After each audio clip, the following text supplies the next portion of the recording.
Hello Android users, if you forget to back up your WhatsApp timely, then I will tell you how to on the automatic option right away. So go to your WhatsApp, then go to the settings and tap on chats. You will slide it down, you will see option of chat backups, and here you have option of automatic backups.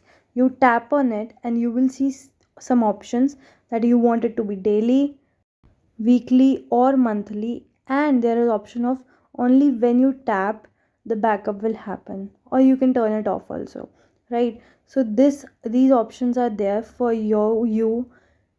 In case you forget it, make sure it is daily. If you want it to be weekly, because it takes some time every day, right, to back up your data, and that's how we make sure that the automatic backups are on in your WhatsApp Android phone.